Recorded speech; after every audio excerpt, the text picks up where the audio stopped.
S'il y a bien une série qui propose de la diversité, c'est la chronique des Bridgerton. Vous êtes d'accord avec moi? Quand on regarde la série, ce qui saute directement aux yeux, c'est la multiculturalité du casting, des personnages, et tout ça dans un 19e siècle qui est complètement réinventé. Et là, on se dit, tout est possible. C'est une série militante, c'est une série engagée. Bah ouais, parce que c'est une série de la showrunneuse Shonda Rhimes, showrunneuse noire, et qui est, oui, assez engagée. Et en effet, c'est très positif au niveau des représentations. Et pourtant, la série, elle n'évite pas quelques écueils, et je vais vous dire pourquoi.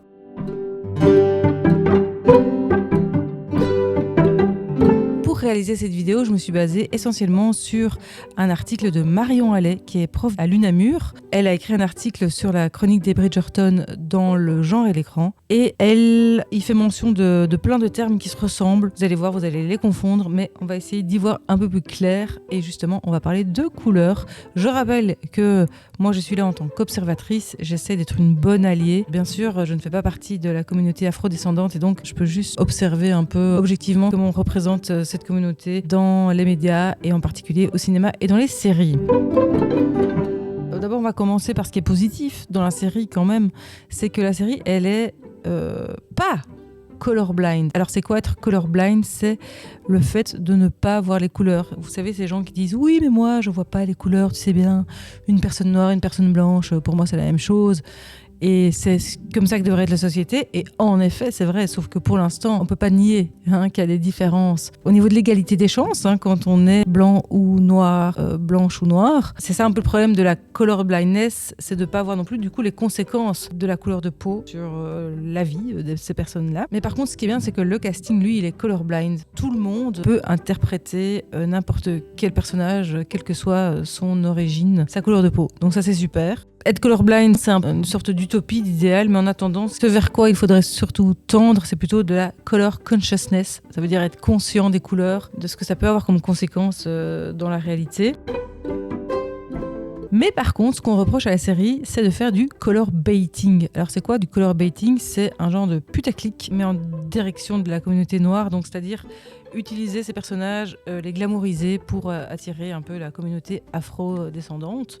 Et donc, quelque part nier aussi la réalité, de nouveau tout le vécu que peuvent avoir les personnes racisées en fonction de cette identité. En fait, c'est un peu paradoxal par rapport à ce que j'ai dit avant. Disons qu'on traite de leurs difficultés, mais pas en profondeur. Ce qu'on lui reproche aussi, c'est d'user de colorisme.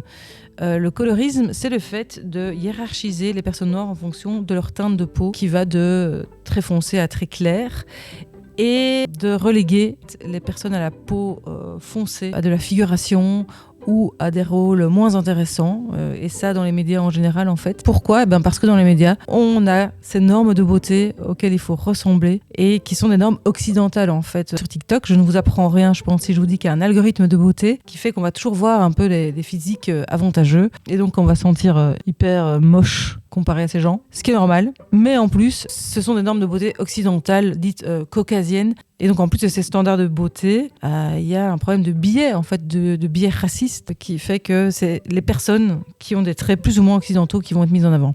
Et donc c'est pour ça que c'est plutôt des personnes métisses à la peau claire, aux traits dits fins, qui vont être mis en avant, aussi pour qu'une certaine identification en tant que public blanc, personne blanche, puisse se faire, ce qui est globalement malsain, on est d'accord. Vous connaissez cette expression vraiment nauséabonde, bien raciste, qui dit « Oui, mais enfin, elle est belle pour une noire. Oui, mais elle, ça va parce qu'elle a des traits fins. » Et pourquoi je dis « elle » ? Parce que en fait, ça touche encore plus, et là, on arrive dans l'intersectionnalité, ça touche encore plus les femmes noires, qui vont avoir encore plus d'injonctions à ressembler à des standards de beauté européens. Super. Et donc, le problème aussi du colorisme, c'est que ça vient de l'esclavagisme. Les personnes à la peau très foncée étaient reléguées aux tâches les plus ingrates. Alors, on est d'accord que toutes les tâches sont ingrates à partir du moment où on est esclave, mais disons que les personnes qui avaient la peau très foncée faisaient des travaux extérieurs dans les champs, etc., alors que les personnes à la peau claire étaient plutôt domestiques dans le foyer. Super avantage, voilà.